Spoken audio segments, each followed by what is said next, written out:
Good evening, viewers. This is BVI Channel 1. You are live on Biafra Discourse. I am Asuchinodu Peters, and today who will be joining me is our brother, a comrade, Mazi Udowele, all the way from South Africa, who will be joining me actually visually as usual. And we'll be talking about the menace that is happening in the Southeast relating to insecurity. So ending the insecurity with the Biafran ideology. We're going to find out what actually is Biafran ideology and answering the question, what is the root cause of insecurity in the Southeast? All of that is what we're going to be looking at before I bring in the guest. Let us quickly have a reflection of what it is today as we're experiencing it in the Southeast. I'll be right back. Don't go away.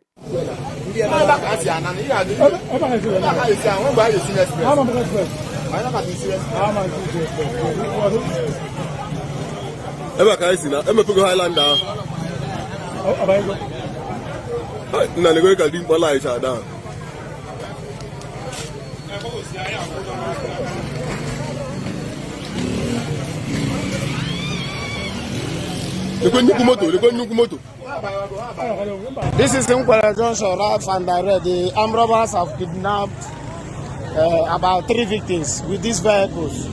The owners of these vehicles has been kidnapped. This is 1st July 2023. This Highlander, Nissan and Kurura. This is about 5:30 p.m. People were coming back from the market. They are being kidnapped right now. It's live and direct. Anambra is getting worse.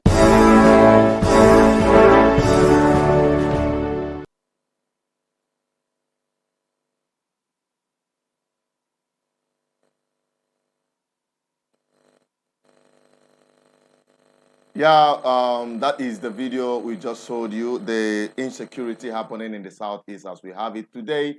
Let us quickly bring in my brother and a comrade, a Biafran, the Biafra from the what we call the Biafra de facto customary government, as it is. So he's joining me from South Africa to deliberate on this matter on Biafra Discourse. Good evening, my brother Udowele, for joining on the program. You can unmute yourself so that our viewers can hear you. All right. Good evening, and good evening, our listeners. Okay. We've seen the situation of insecurity in the Southeast. And when you ask anyone, what is the cause of this insecurity? Apparently, you as a Biafran, you have your opinion. What do you think is the cause of insecurity in the Southeast as it is today? And the general phenomenon of Biafra people, and with respect to what is happening in the Southeast, what is the root cause of this insecurity? We want to have your opinion on that. Generally, as we may have it, the root cause of insecurity is a failure of government. Where government is responsive and doing what they're supposed to do as regards to the service of the people, things like this never get out of hand. Every government of the world has its challenges, but when it goes beyond their control, it becomes a different thing. It's a failure of the government. So basically, if you ask me and anyone who is in his right sense of mind, you can agree with me that the federal government of Nigeria has failed, and the state government in the Southeast has failed. Our senators and the House of Assembly members has failed. Our local government and our councillors have all failed. Even the people that are supposed to be the foundation of all these organs of government which we have mentioned have also failed.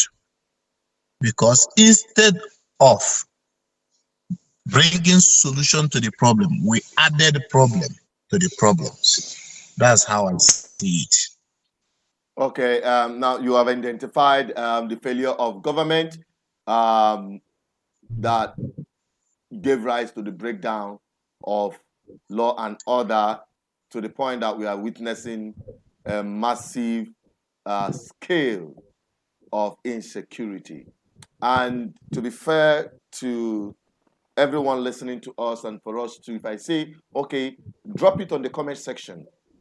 What do you think is the cause of the present insecurity in the Southeast? There are insinuations out there that the cause of insecurity, as some people will opine, that the only way that there will be lasting peace in the Southeast is the release of Nnamdi Kanu. Now, without the release of Nnamdi Kanu, there will be no peace.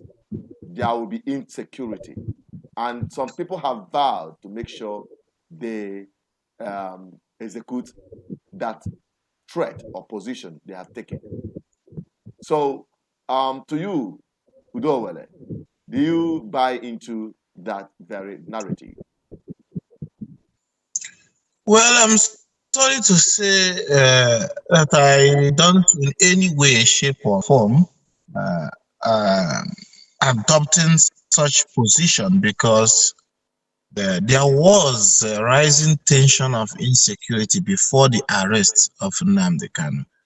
And it was because of the escalation of violence in the Southeast that led to his arrest. He hijacked the NSAS protest and turned it to Biafran revolution on Nigeria. After the Yorubas has managed to pull back his people, sensing the destruction of Lagos and the infrastructure there. In their own submission, they said that Igbos, more or less, want to destroy Lagos. It was an opportunity they perceive to like that the Igbos are not happy with the way Lagos has been developed. So the Igbos wanted to use that opportunity to destroy the infrastructure in Lagos. That is why the Yorubas come together, because that is what happened, and pulled out of the NSAS. So Igbos in Lagos cannot continue with the NSAS protest, because those of their brothers which are in Lagos has pulled out. NSAS protest at the beginning was a genuine cry for overwhelming Nigerians who are fed up with the brutality of the SARS as at that time. But the way Nnamdi Kanu wade into it, make it suspicious, if not at all, that they lost the confidence of the direction where that who actually is propelling this. It's a problematic. We can't finish analyzing what happened during that time, and it was the aftermath of NSAS protest that keeps rolling in Biafra land.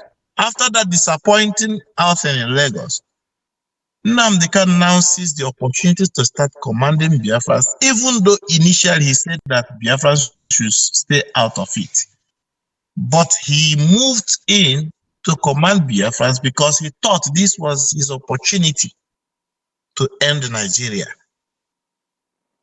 And he was disappointed by the poor acting in Port Harcourt, River State, which created conflict between him and Wike after the killing of some servicemen. Wike warned that our people should pull back. But him being defiant, claiming to be Jagaban or whatever he may feel that he is at that time, threatening that he has the back of over 2 million men under his command, that he can decide who lives or who dies. And that is the way it goes. He now demands for the head of Wike, placing Bantu of 100 million naira on his head, a sitting governor. There is no one who will accept such threat. And that pushed Wike to decide to flush any remnants of Biafran agitators in Rivers State. And we see how it ends. Where the two elephants fight, the grass suffers the most. Nnamdi Kanu is not in Nigeria encouraging that violence at that time. Wike is in Nigeria as a sitting governor who don't want his head to be cut off. So he did everything in his disposal to make sure he protect himself and the state which he is governing. You understand? So the insecurity was not because of the arrest of Nnamdi Kanu. The insecurity has started before that arrest. It shifted from River State to Imo State when they started calling Supreme Court governor. It does not end there. Members of IPOB took it upon themselves in collaboration with PDP to destabilize Imo State.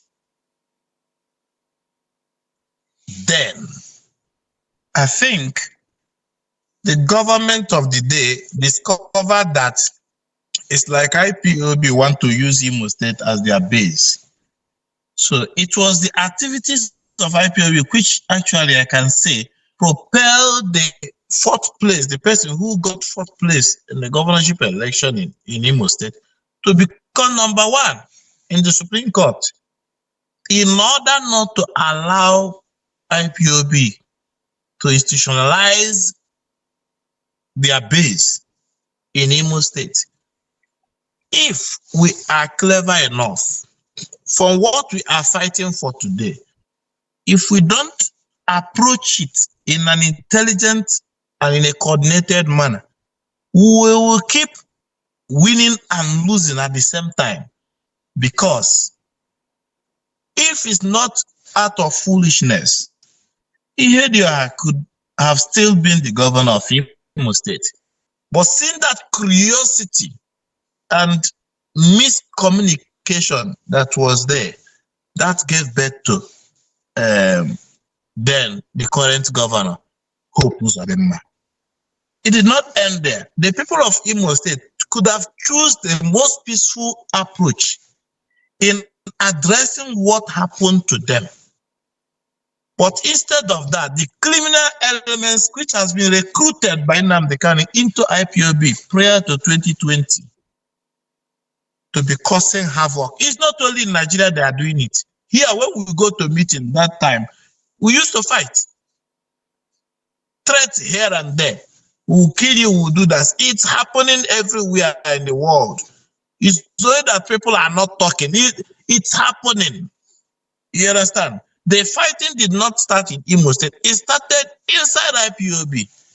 Most principal officers at that time was removed. Those that suffered to create this organization that we call IPOB today, all of them were removed and were replaced by thugs and gang members. And that was what fueled the insecurity that you are seeing today that is getting out of hand. Those noble men and women who worked in IPOB to make that organization what it is today, all of them have either been killed, silenced, or has been forced to exile. Those who are in abroad has been dethroned, and touts and criminals took over. And in a situation, my uncle used to say, that is what we are facing today. I heard yesterday that all these people who were busy, men day in Abia State, in Ebonyi State, and most of them has been gone down. We are losing life every day. If the police attack, they kill our people. If our people attack, they kill our people. We are losing in both ends. And I don't know who is advising these people. It's appalling. Honestly, you came with a totally different narrative to this whole thing, and honestly, it is not really palatable to hear that a noble agitation for self-determination of the people turned out to become something that we, the Biafran people, are now becoming the victims of the whole thing, both from within and without.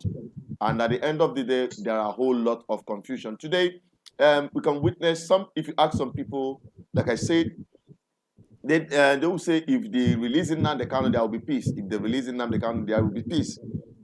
But from what we're seeing today, we have factions even within the IPOB hierarchy, the DOS and the ones that they call autopilot. And all of those setup were established by Nnamdi Kanu himself.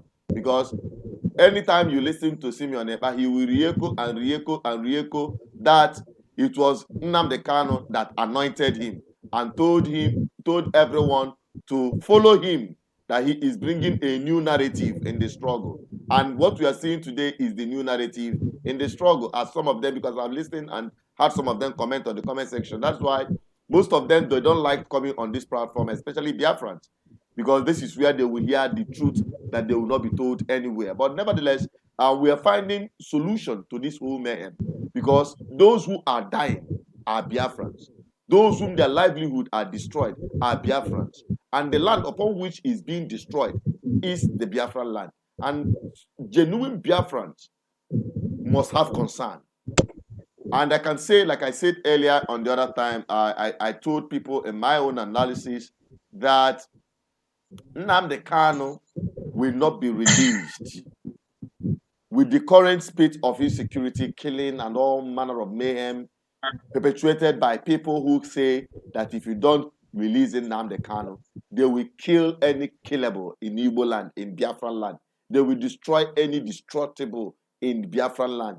They will unleash hell upon the people living in Biafran land. And the same people also will agree with me that the federal government of Nigeria, as it is, do not have any good thought for the Southeast or the Biafra territory to develop economically, socially, and politically. So they will do everything possible to kill Biafrans, as it is the narrative. Any person that identifies them as a Biafran, you'll be killed, you'll be targeted, and all that. And if the same federal government will all claim that they want to finish and decimate the Biafran territory, are the same people you are saying if they don't release Nnamdi Kanu, you will destroy and decimate the Biafran land, which you are accusing the federal government of plotting or working to destroy.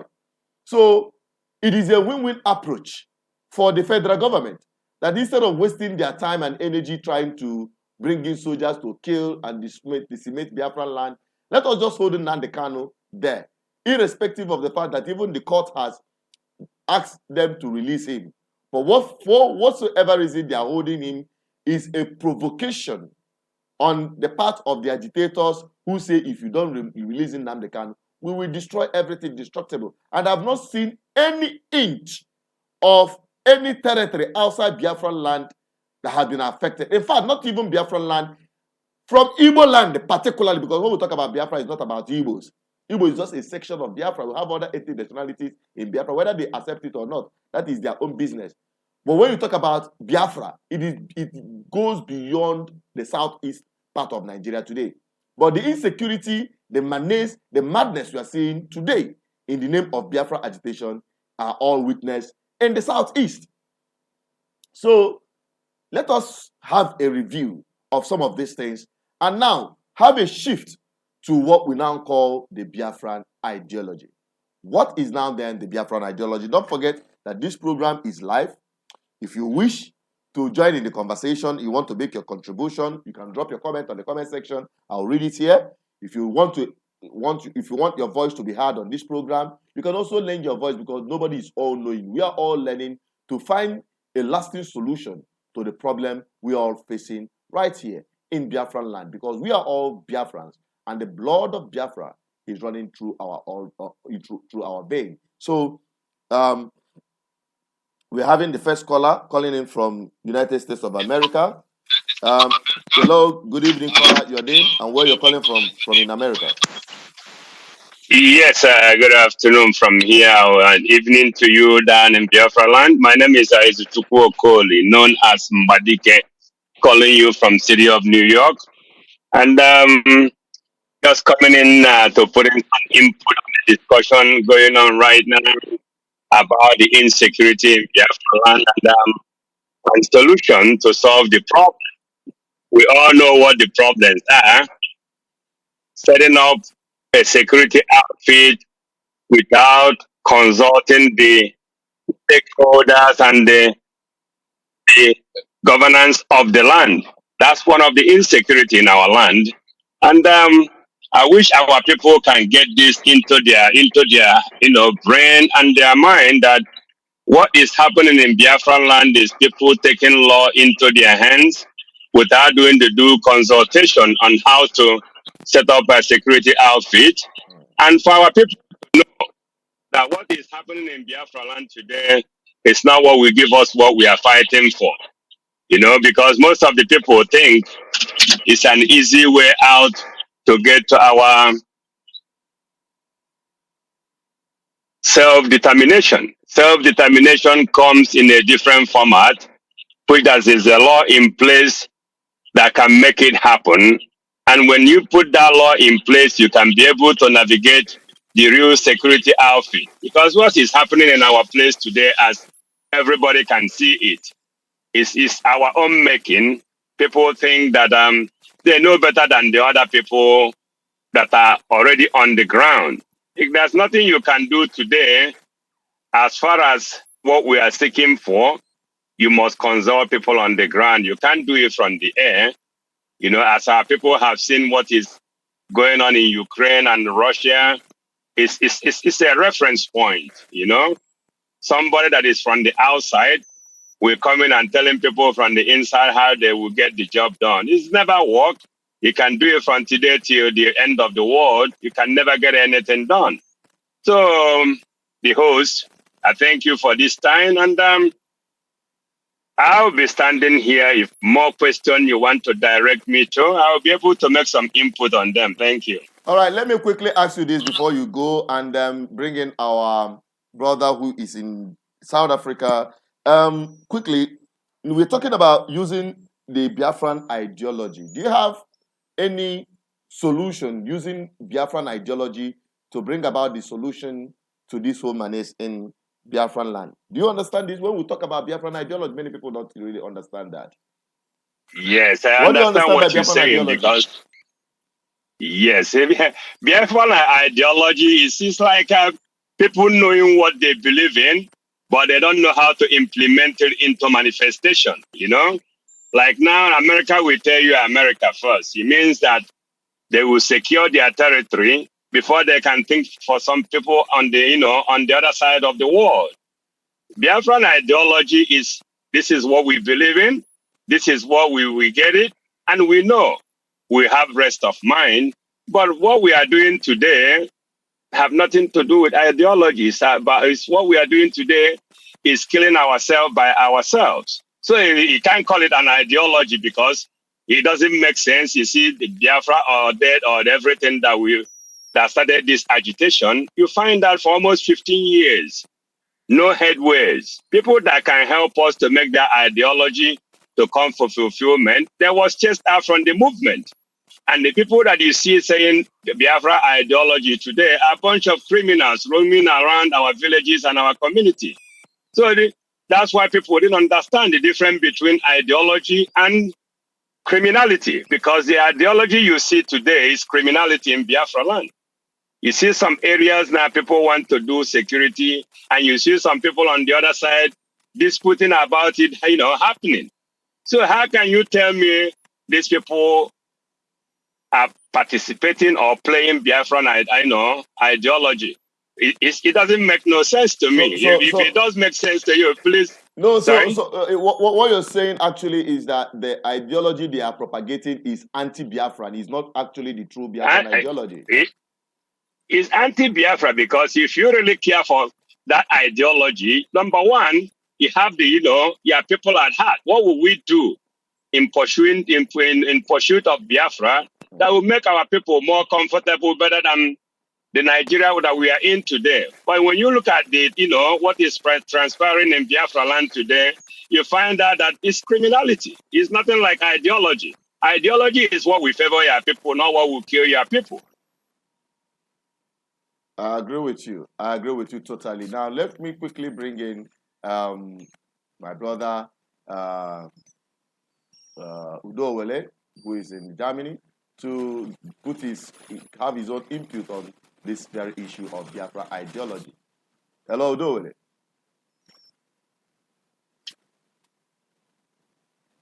You can unmute. You're on mute.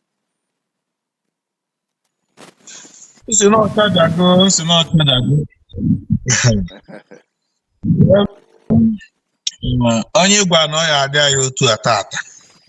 Let's say like in 2008, okay, the thing hit up.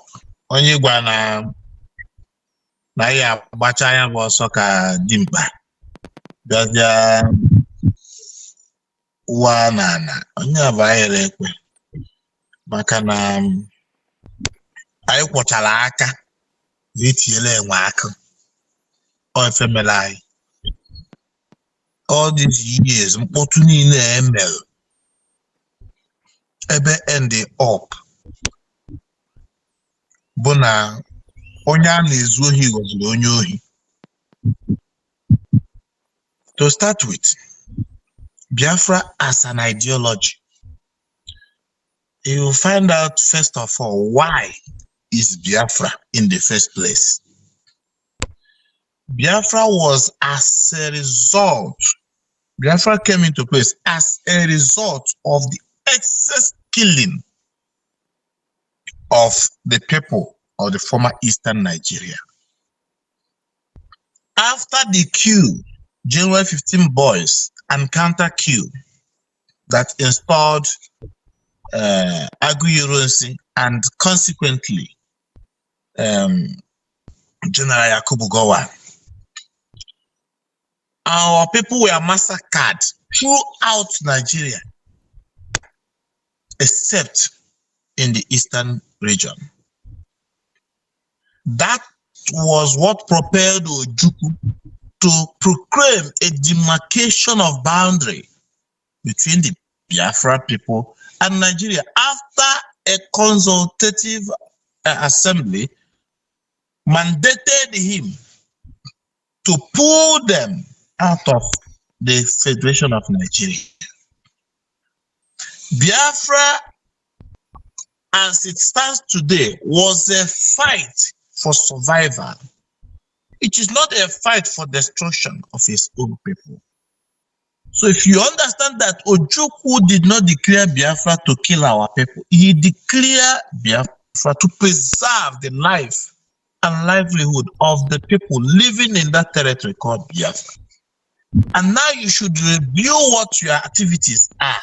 Are you upheld what Ojukwu initiated? Preservation of life and livelihood of our people. You are not doing it. You are doing the opposite. Destruction. The very same thing that Nigeria did to Biafrans that make Ojukwu to declare Biafra after consultation is what you yourself are doing to Biafrans in Biafran land. And that is the reason why our people can be killed outside Biafra land and you have nothing to say about it. Even though you make any comment, it doesn't hold water because they will always come with counter claim to tell you that the last time we checked, more people are being killed in your own place by your own people, and you will be ashamed of yourself. That's the truth. You will be ashamed of yourself. Because if your house is at peace when you left to go and visit someone in his own place, and he said to you, go back to your house, you will hold your head very high and go back home proudly, knowing that you left your house in peace, not in pieces. But in this case, our land was left in pieces But those very same people who said they want to restore the heaven on earth, I don't know if what we are experiencing today in Biafra land is heaven on earth. If it's not heaven on earth, can you now hold the person who promised you heaven on earth to account and stop blaming those who don't know what happened, how we get here? It is someone who promised us heaven on earth. He said that Biafra is the heaven, is the paradise. Is that Messianic kingdom that is coming on earth. That is why we are singing. When was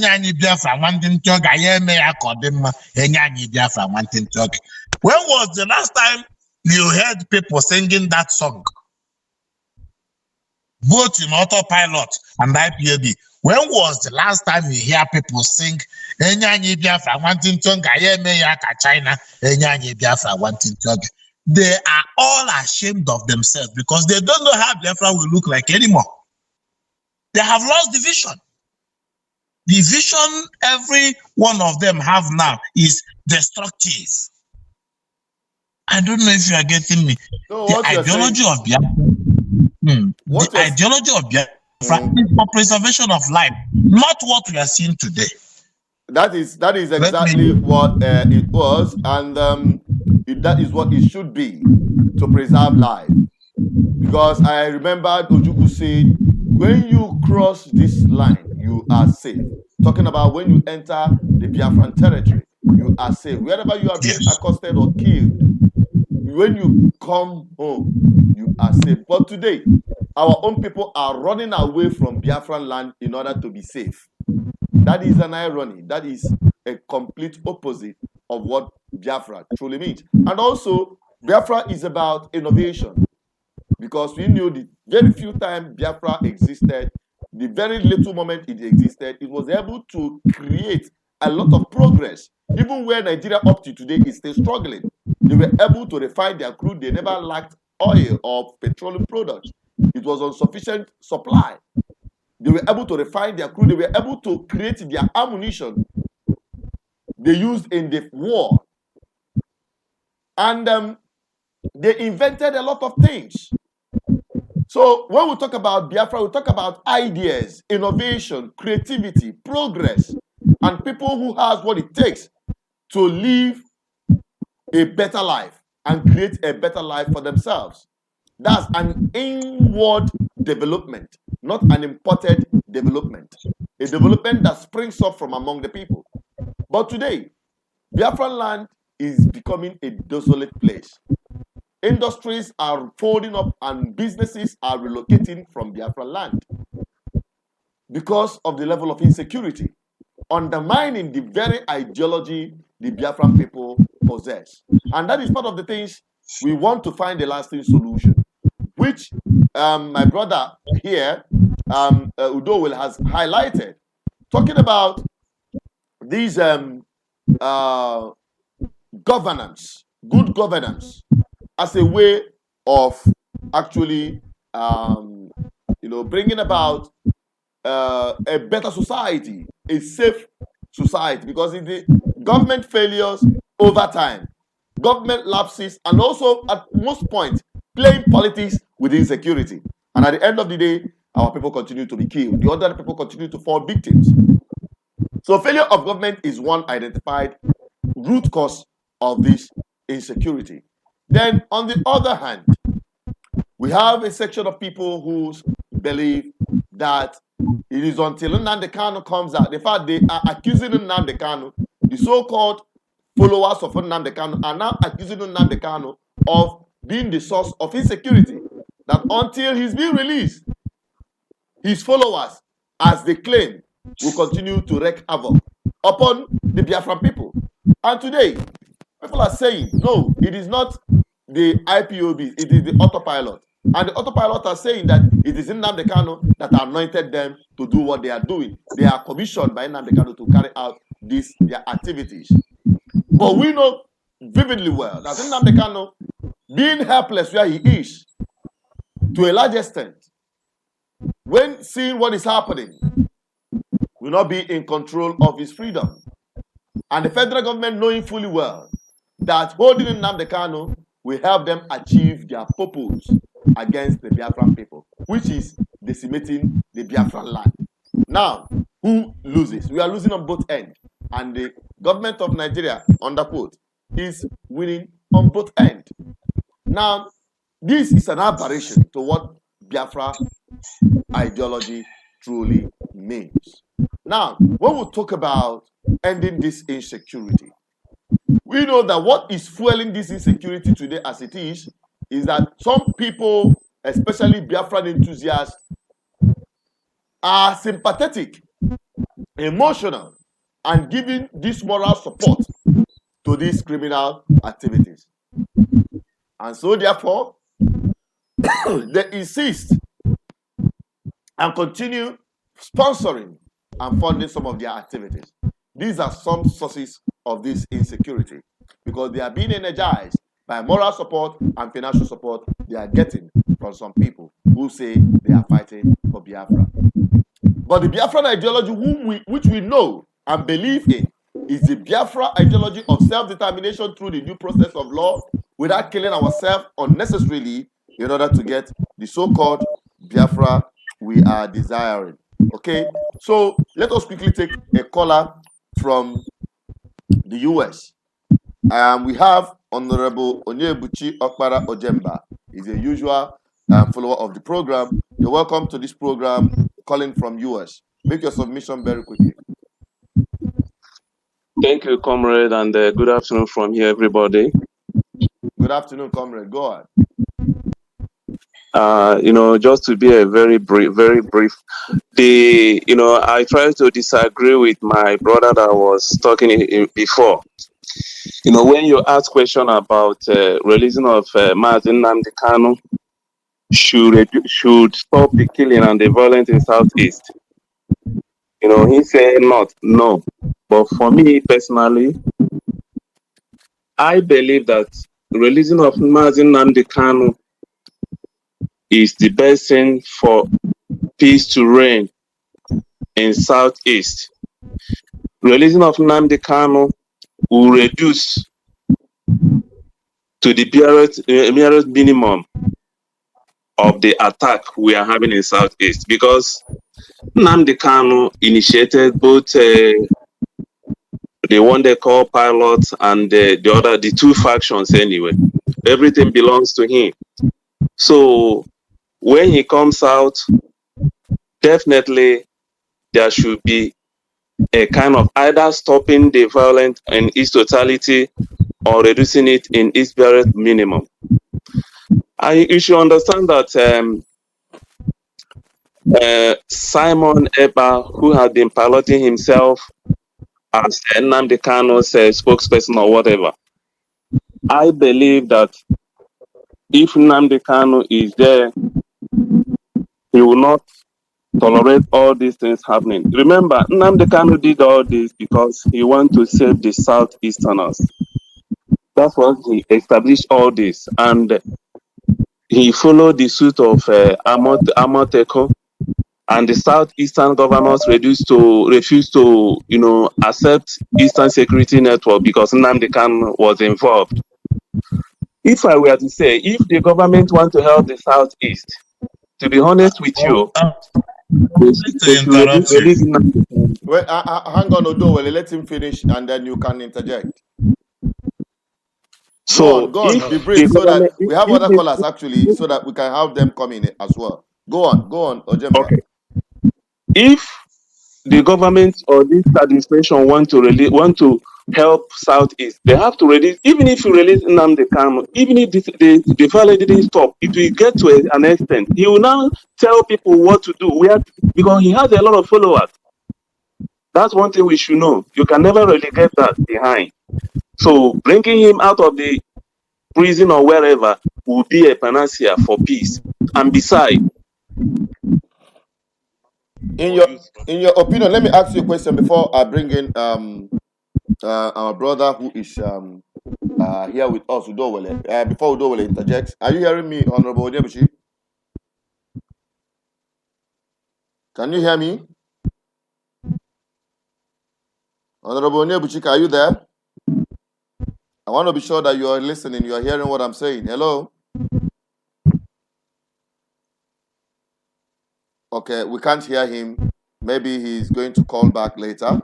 The line are still open. People are calling to make their own contribution.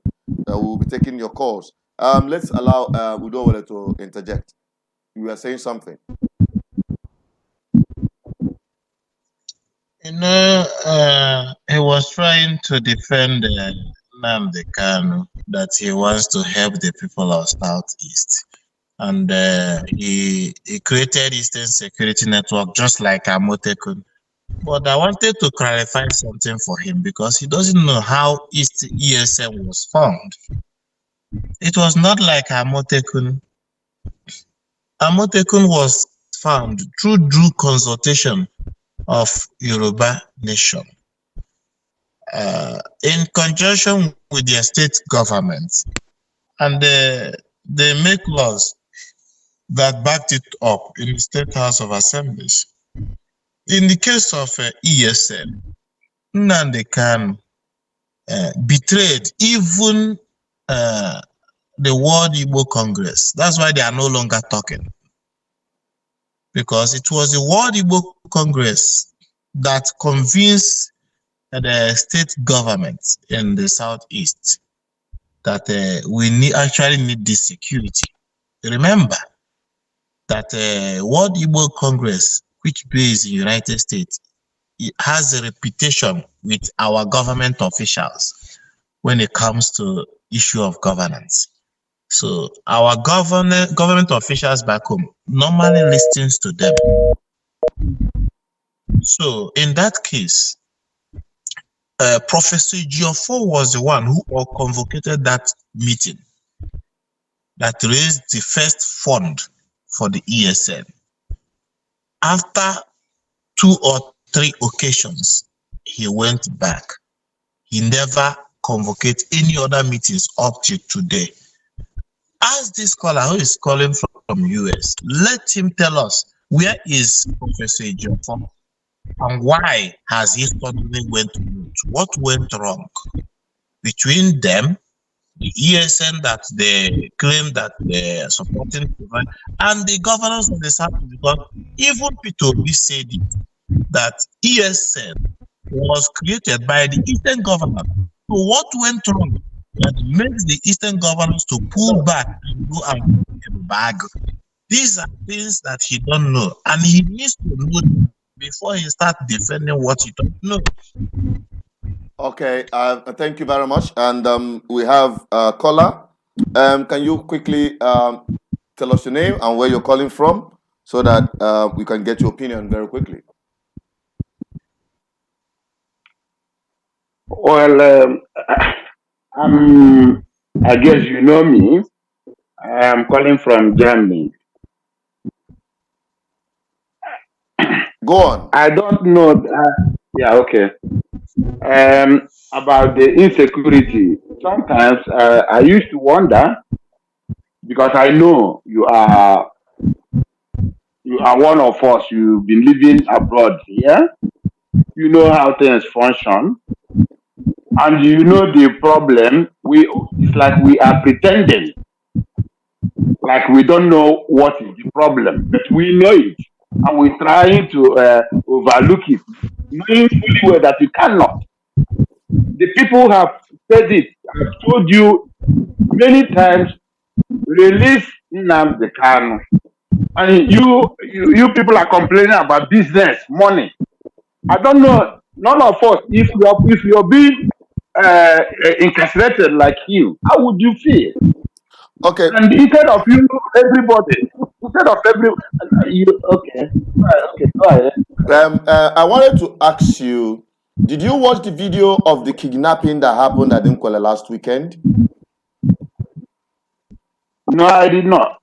Have you been able to see some of the activities going on in the Biafran territory today, which you are claiming that the people who are carrying out these activities, nefarious activities, are doing so because Nnamdi Kanu is held captive? So, like what I expected from you and other people is for us to forestall this. We have to do this. Then let's see where this thing is coming from. Okay, Everybody now is you are saying claiming. you are the one accusing. You are the one making the accusation now that it is the Biafran followers of Nnamdi Kanu who are insisting that until Nnamdi Kanu is released, that this criminal activity is happening that is causing insecurity. No. Because when you talk about insecurity, No. what is even insecurity? Insecurity, we are talking about armed robbery, we are talking about kidnapping and demanding for ransom, we are talking about people who are being butchered and parts, human parts being sold. These are the criminals we're talking about. Okay. We're not talking about those who are going to court and demanding that Nnamdi Kanu should be released and also facing it head on with them. We are not talking about those who are emphatically stating that they are Biafrans and they follow Nnamdi Kanu and they want Nnamdi Kanu to be released according to the proclamation of the court. We are not saying that these are the guys that are causing the insecurity. We are not justifying the position of these criminals. Listen. No. We are saying the same thing, but I think you're getting it all wrong. What I'm saying is, people are. I want to understand better. Let me say something. People, what I mean is that people are cashing in on this excuse of Nnamdi Kanu. Okay. Then I said, why can't you? That's what I'm saying. I'm not saying that I'm not apportioning blame to IPOB. No, I mean people are cashing in inside this Nnamdi Kanu issue. So why not we settle this? Then let's know where this thing is coming from. And also, I have you also made it clear that you are justifying the forceful sit at home. Of course. You are justifying it. Why are you justifying it, my brother? Go on. We want to know why do you justify it? And believing that forcing people, excuse me, that is different. Don't forget, the man sitting here with you, the man that is speaking with you here, go and check the record. Uchemefo is alive. Nnamdi Kanu is also alive. They knew that I am the first person that advised the IPOB, specifically Uchemefo and then Nnamdi Kanu, to withdraw our people from street protest. I am the one. I am the one. It is on record. They cannot deny it. That we should introduce a sit at home as a way of protest and lock down the entire Southeast. If the people want to demonstrate that they want Biafra, let them show it through sitting at home without going to work or their business. Or not just in Biafran land, but across the world. We even told Biafrans through this platform that they can also do that by hanging Biafran flag wherever they are living, whether home or abroad, to show solidarity to the cause. So the man here talking is the man that initiated the sit at home as a protest to stop our people from being killed on the streets. We knew what happened. The killing everywhere in Biafran land, and the high point of it is the one that happened at Impo. I think after 1 year of my position, excuse me, I think after 1 year of my position, they adopted the sit at home as a way of protest, which I supported full time because people were sitting at home willingly. Nobody was coerced, nobody was forced, nobody was pressurized against his will to sit at home. But today, we are seeing criminality because it is a crime for you to say you are going for equity, you are going for justice, and you are undermining other people's rights. You are stepping on other people's rights. You are forcing other people. In fact, you are making Biafra land to look like it will be a den of criminality. That is the expression. So what I'm trying to bring, excuse me, because when you talk about sit at home and you want to justify it under this circumstance, I want to understand what is the justification, my brother. Thank you. Now, you mean, I want to ask you one question. Do you mean the whole Nigeria this problem in the whole Nigeria, Nigeria will be burning, will be heaven. Are you? I didn't get your question. Please repeat it. Please, I want to get your question, please. Hello? All the whole Nigeria will be burning. Hello, I didn't get. Hello, hang on. I really want to get your question. Please go repeat it again. That's what I said. Are you telling me that the whole Nigeria will be burning and the only southeast will be a heaven? Are you telling me that? So do you want to tell me that it is achievable? Yes. No, it's not. It's not. Okay. Now you are learned. Number one, you are learned. You think this hold on. But you said hold on. No, hold on. No, it's not achievable. You know why? That is you don't believe in this. Some people have a programmed something they want to do, they want to achieve. You don't believe that some people said Nigeria is a conquered territory. You don't believe that? You've not heard about it. I was the one that was propounding it. You heard it from me first, even before Nnamdi Kanu mentioned it. In fact, if you go back to the broadcast of Nnamdi Kanu, I was the one that made that broadcast during 2012. I was the one that read this very line to the Biafran people. Yeah. So when some people are, we are good at apportioning blame. It is the Fulani that are our problem, my brother. Our problem is ourselves, not the Fulanis. We allowed charlatans. We allowed charlatans. We allowed never do wells. We allowed people whom their life have been compromised. People that have no character to lead us as a nation in the political front. And that is why. Sorry, Udowoli, you were saying something. I said the problem our people who are in abroad most especially have is that they support what they don't know. This young man that is saying this, I don't know if you're a member of IPOB, if you know exactly what transpired in IPOB, how the structure was organized to the extent of the Nnamdi Kanu become the leader, and that every other person goes through him. He knows three things, which MFO knows two, and we Biafrans know one. And at the end of the day, we have asked MFO what was the two things that you know, so that we add to what we know, because we only know one according to him, which MFO said he knows nothing. So this issue that we are delving into is too complicated, it's too complex that you can't even analyze it. Now, the point I'm trying to make here is not even discussing Nnamdi Kanu or Uchema. We are trying to discuss the issue at hand and find a lasting solution. Because Nnamdi Kanu himself, although he's yet to come out to say this Monday start home is not in support of it, although by proxy he has said that through his lawyers and the DOS. Who are DOS? Listen, Mr. Sus, listen, I want to tell you something. Hang on, someone is speaking. Hang on, our brother is speaking. Go on, my brother from Germany. You know what? I want to challenge you for a debate. I will pay for the data. I will pay for everything. I want to challenge you. This platform is for the Biafran people. You have a voice. Okay. Please go on. Now you give me, the discussion is like this. When you discuss, you give me chance to discuss. If you want to call us to come and listen to different things, go on. You know how it goes. Go on, my brother. Go on. Now, okay. So we are saying, what is the problem? Why can't our brothers, the political elites,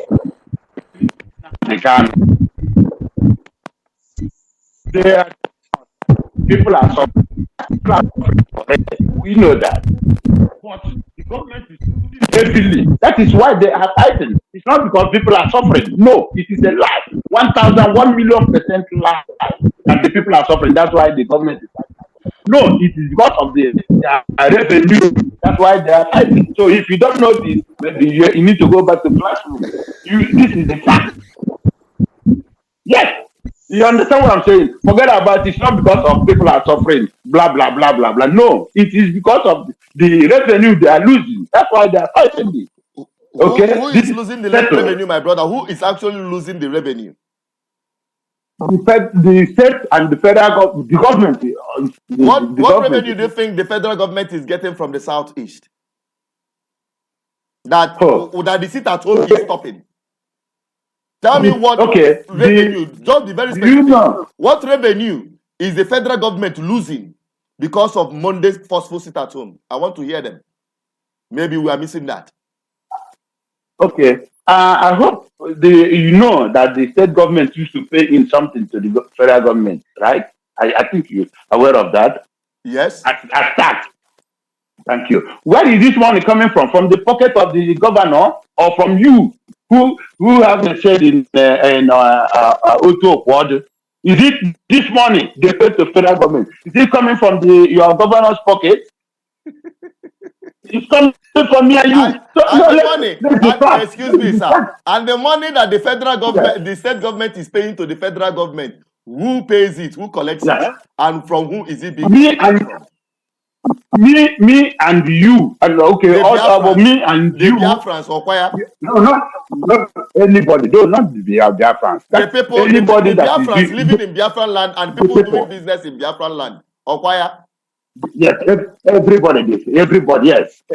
Now, we don't have to say do you know that it is the percentage of the amount of money you bring to the federal account that they are going to give you back as your statute of which that is part of the things we are fighting against when we talk about this unworkable federation? We are not getting to that. We are going to hit on that one. We want to solve our inside problem, the confusion inside. Then we will now face those outside. We know our outside problem already. Now, when you talk about, when you say, I don't bring you to. Excuse me, sir. Excuse me, sir. When you say that it affects the government, let me use Anambra State as an example to you, my brother. I want our people who are listening to listen attentively. I don't want this very program to last too long, but I think it is necessary for us to have this education. Now, my brother, in Anambra State, the state government collects revenue. Okay? And I can tell you, some of these revenue are collected monthly. Just like you are renting a shop. Just like you are renting, some of them are collected annually. If you are paying tax to the government, you are paying either annually or monthly or whatever.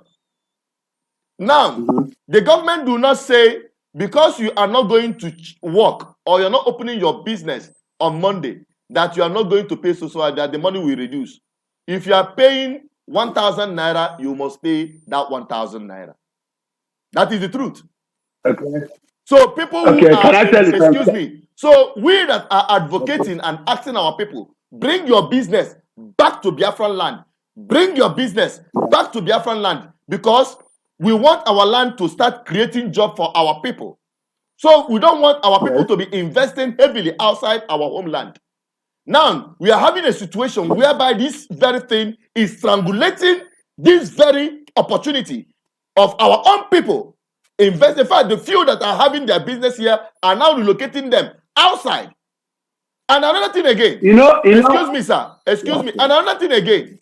We are talking about Biafrans in Nigeria. If at least the Biafrans in Nigeria are solely interested in the sit at home that will affect Nigeria as a whole, I tell you, the people that should be sitting at home more are people who are living outside Biafran land. The people living and doing business in Lagos. The people living and doing business in Abuja. The people living and doing business in Kanu, Meduguri, Ibadan, and the rest of them. It is when the Biafrans shut their shop down every Monday in those places, and the government will start feeling the heat, because I can tell you, whether you believe it or not, the Igbos, the Biafrans, control the commercial industry in Nigeria, the retail industry in Nigeria, which is the soul of every economy. If we decide to, because we are looking at the port authorities, if we have port authority in the southeast, we'll say, oh, because of the sit at home, the money that will be gotten on that Monday is being lost. If we're talking about international airport, if we're even talking about even the crude oil, I can tell you, they are drilling oil even on Mondays in Biafran land. The sit-at-home did not stop anything. The only people that are victims of the sit-at-home are the ordinary Biafrans. It is not even the middle class, the businessmen, the people that are importers. Even, let me tell you one thing. If you call us sit-at-home today, many middle classes in Biafran land as it is today, traders I'm talking about, will not even want to resume market on Monday because they are seeing it as the only day they have rest. The only day they have proper rest. Church is not inviting them. They are not going to any meeting. They are just there enjoying themselves. Go out on the street and you see it yourself. They are not affected. I want to ask you something. Excuse me. They are not affected by the money. I will let you speak. I want you to. I'm not addressing you. I'm addressing all our listeners so that they will understand. Because some of you living abroad who are not here, who do not go out on the street, who do not live within and among our people, do not understand some of these things. The middle classes, the importers, the distributors, they are not affected by the sit-at-home. You know the people that have been affected? The battle pushers, the people that are trading that are just they buy from the distributors and sell in their retail shops. The people who are artisans, keke na pep drivers, these are the people that are worth it. Men and women and families that cannot feed their families if they don't step out of their house. These are the victims of the sit-at-home.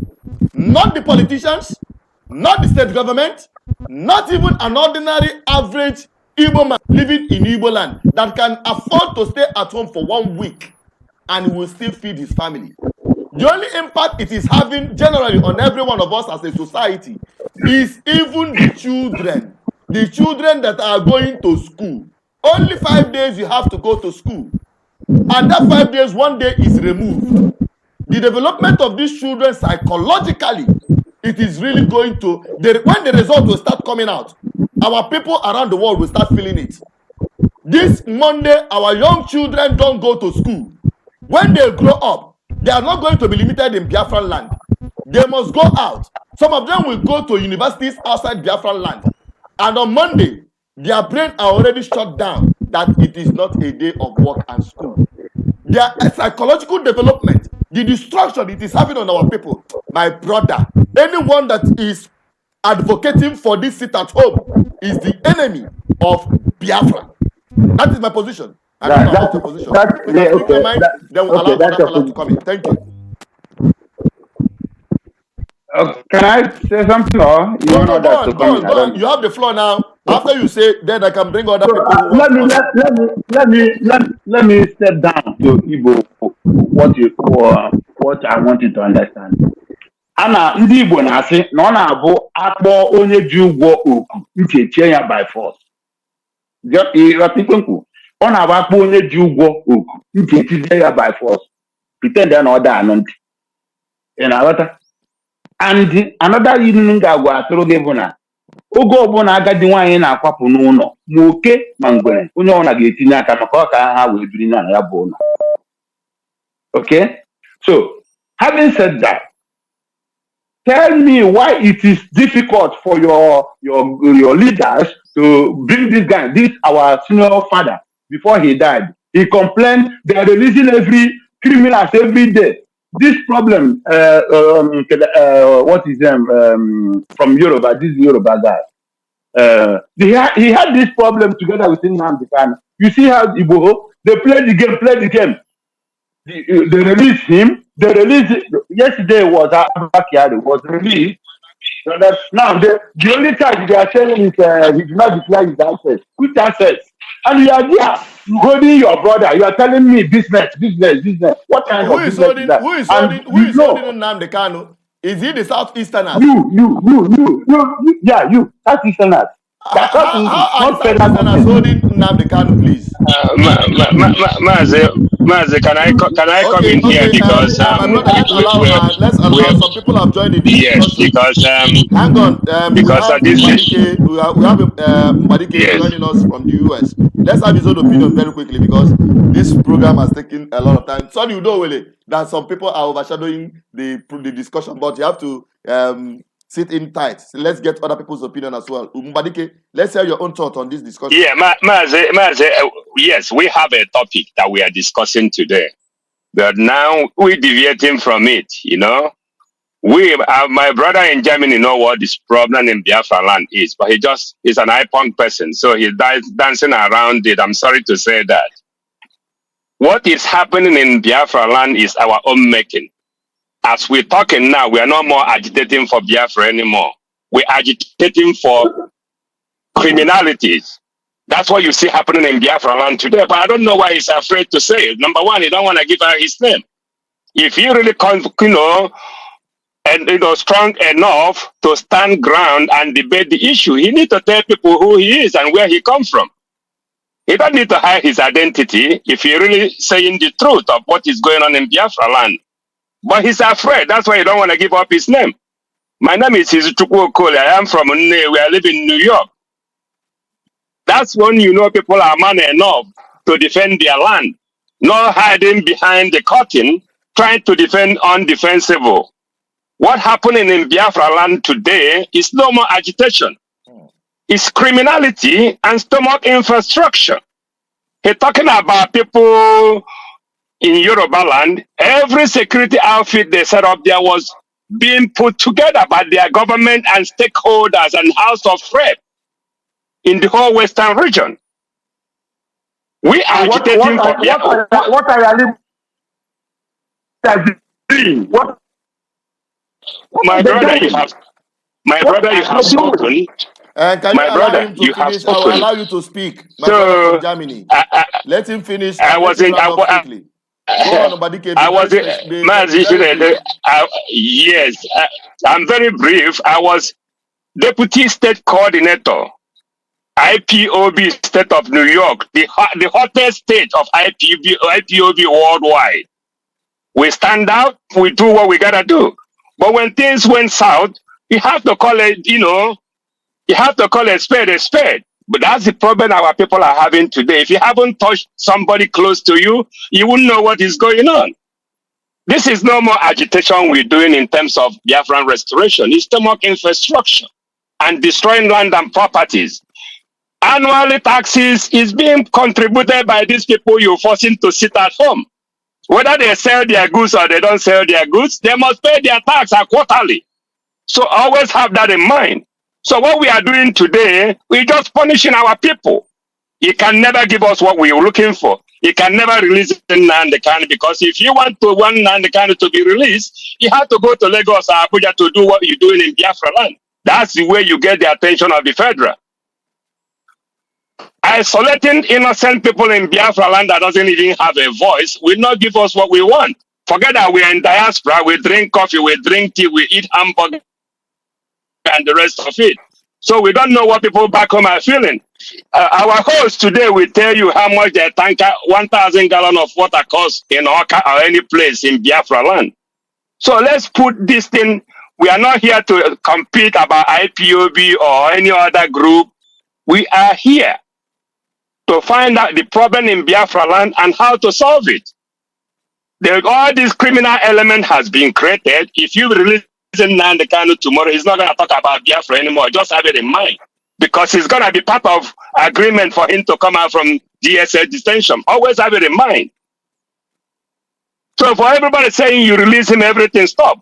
These people have used it to make a career criminality in Biafra land. If you come out and say something, they will tell him he already packed all his own money and go. So all these people that you see doing this thing now, they're there for their own pocket. So, Mazi, this is what I want to bring to attention of our brother that is in Germany. You in Germany, I'm in New York, we are very comfortable. But people we left home are not comfortable. If you make them to sit at home, how are they going to feel? A liter of petrol is about 700. The point there, my brother, is that it is not even helping the release of Nnamdi Kanu. For how many years now? 2 years now. If it is biting the federal government, they will release him. It is only a madman that repeats things over time and expects a different result. It doesn't happen that way. Let us be frank here. The Malami has said it severally. There is Igbo politicians they are the one holding Nnamdi Kanu. Just don't tell me anything. Anybody can sing from now to I don't know, generations to come. The federal government is holding Nnamdi Kanu, no doubt. Don't forget. No, not federal government. Listen, not federal government. No, okay, so it's no longer Jubril and Buhari that is holding Nnamdi Kanu. Or Jagaban. Or the Jagaban that forced himself on Nigerians. Or is it the Jagaban that forced himself on Nigerians that your Igbo brother, categorically incited the general public to destroy whatever belongs to Tinubu during the EndSARS? Is he the one that is willing to release Nnamdi Kanu? Look at what they're saying. Look at what they're saying. Kevin by Jarapu Ike Nolaro. Then a kiss your bo. Kevin by Jarapu Ike Nolaro. Ne kiss your bo. I want you tomorrow. I want you to publish it tomorrow. Where I'm destroy Tinubu. Publish it tomorrow. I'm telling you. Publish it tomorrow. Let's see where you said it. Where what? Where Nnamdi Kanu said they should destroy Tinubu's property. Just publish it tomorrow. If you are saying this, it is obvious that you are not telling yourself the truth, or you are completely ignorant of what is happening. Udo will to speak. Hang on, everyone. Udo has to speak. Excuse me, sir. Let Udo will speak. Udo will, you are there, please. Come in. Let's have your opinion and talk on this thing. This our brother in Germany is wicked. If he's not wicked, he's supposed to be in the streets protecting every Monday. Whatever he's doing and be protesting every Monday. And not this thing that is doing just you just told him that those who should protest and their protest will be more effective. And those people who are outside the Lagos, in Kanu, in Abuja, who should shut down Nigeria economy. But they won't do it. They will not do it. They will not women, children who are going to school to be suffering in Southeast. And they actually pay. I'm wondering if these guys are really Biafrans. That is my worry. If these guys are really Biafrans, if they are thought for good of the Biafran people has ever crossed their mind. When someone has this kind of narrative, because it is obvious, it is really obvious that some people who are agents of our oppressors are determined to decimate our homeland in the guise of fighting for Biafra. That is my position. I may be wrong. The little that is left. Did you hear what happened in Eke recently? Eke in Enugu State. Did you hear that? Tell us. You have the news? Okay. That was a robbery incident. And the vigilante group, they got a call to come there, a distress call. They called the police in 9 Mile to come and help them. So as they are going there, you know, 2 of them were killed by the Nigerian military. Even they started fighting with the police. It's only the police that calmed them down. They are killing people who are going to face the armed robbers. And now you will turn back to say it's IPOB. This I just don't understand. You can't say, like you have said, I'm not, like my friend, my brother is saying from New York. It's not about IPOB. I'm not IPOB. I'm just saying the way it is. We say we bring this our brother because it's a slap on us. It's everything. It's a disgrace. It's everything. All our great men. You have shown that you are so much in love with Nnamdi Kanu and you are a true Biafran. Are you sitting at home every Monday? Good. Yeah, of course. You don't know what I do? Yes. What are you doing? What's your job like? What's your job description? I'm into private business. Okay, you are into your private business. Yes. Do you have children that are within the school age? Of course, I do. Do you also oblige them to stay at home with you and everyone observe it? Because the government made everything easy for them. The government give everything they want. So let your government give people what they want. I ask a simple question. Your own children, do they go to school on Mondays in Germany? They don't have issue here. If they have issue, they will start home. Excuse me. They don't have issue here. Excuse me. Excuse me, sir. They are also Biafrans and they are children and they are under your custody. Because you are when they come to be forced to sit at home. When they come, children that we are beating when they went to school if I come, excuse me. Hold on. If I come to them, excuse me, sir. You left Biafran land and sojourned all the way to Germany, where things work, and where your children are free. Even you, as a parent, do not have the right to force them to sit at home and not go to school. Yet, you are supporting those who are forcing other people's children to sit at home in their home. Can I tell you something? Let me correct you. I want to give you... let me correct you. The people you are talking, remember, I used to have some kind of discussions with you, passive discussions. The people who are really fighting for Nnamdi Kanu, they don't want anybody. It is the criminals. I don't want to argue with anybody. Let me say something. Okay, you know what? Hang on there. Don't call this call. Don't call this line on the WhatsApp. The people on the WhatsApp, hang on. Let us take this call. Then we'll come back to Dowele. Then we'll now start wrapping up the program quickly because the time is fast hitting hard on us. Hello, the caller on the phone. Your name and where you're calling from. Please be fast and very brief. You're live on air on BBI Channel 1, Biafra Discourse. Hello, my name is Obum. I am calling from Onitsha. Okay, Obum, go ahead with your position. For me, I want to reply my brother Maz, who said that the Igbo politicians are the one holding Nnamdi Kanu. So for me, how can he say that the Igbo politicians are the one holding Nnamdi Kanu? Are they the one that arrested Nnamdi Kanu with DSS? First of all, I want to correct him for the statement because first of all, the courts have already discharged Nnamdi Kanu, and yet they still hold him accountable. And for our people who are encouraging the man in Finland to continue destroying our homeland, we are not biting the federal government, we are biting ourselves. You can't, because of you want to hurt someone and hurt yourself. The sit at home is not affecting the federal government, even the state government. Even our governors, we are sitting at home. They are like kidnapping, and they are going anywhere they want to go on Monday. Even if where there is trouble, where there is violence, where there is kidnapping, they will go with convoy, with security, and they are receiving their salary, whether they sit at home or not. They are enjoying themselves. So we the people in the Southeast are the ones suffering this at home. Most of them are in diaspora. Encouraging this sit at home. I don't know what we are feeling in the Southeast. People are suffering here. I'm not talking about myself, but most people, if you see people on the street, you will shed tears. So I don't know how our people will have the mind to support criminality to continue in our homeland because you are living in diaspora.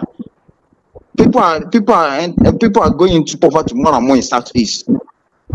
So please, I have said this again and I'm saying it again. Anybody that is encouraging sit at home, anybody that is supporting sit at home is the main enemy of Biafra. Thank you. Thank you very much, my brother. Thank you for your submission. God bless you, and for that prompt opinion that you just brought in. To our callers and the people who are on this program, we really appreciate every one of you. I'm going to give each and every one of us a minute. Excuse me.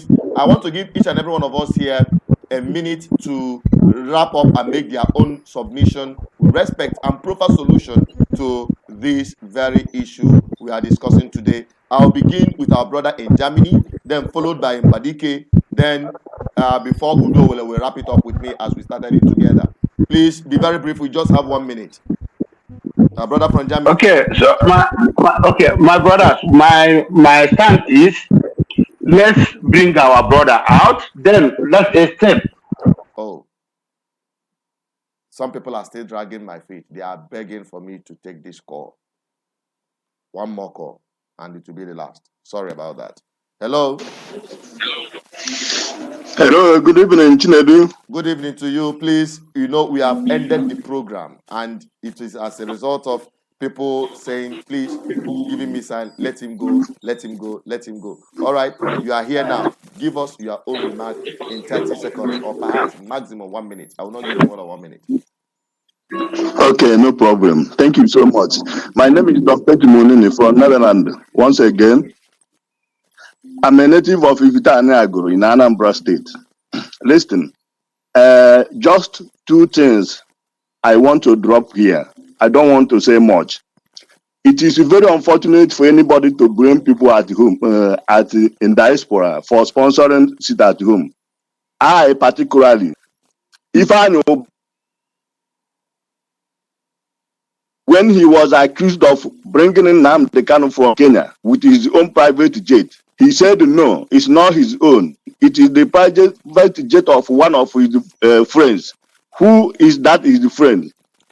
The Igbo politicians are responsible for the rendition of Mazin Nnamdi Kanu from Kenya to Nigeria. That is undoubtable.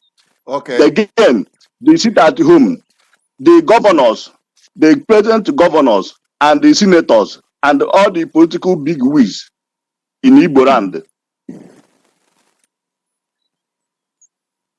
I think they are responsible because it is in their domain. You're making a very strong allegation on this thing. Now, when you talk about Ifeanyi, but let me quickly respond to that, then we'll close it from there. Is there any of the copy? I think you've made this comment before on this platform, and this is the second time I'm hearing it from you. Can you please make available to us a clip where this conversation was said, or a verifiable media platform where it was said that Ifeanyi Oba's private jet was used, and which private jet actually?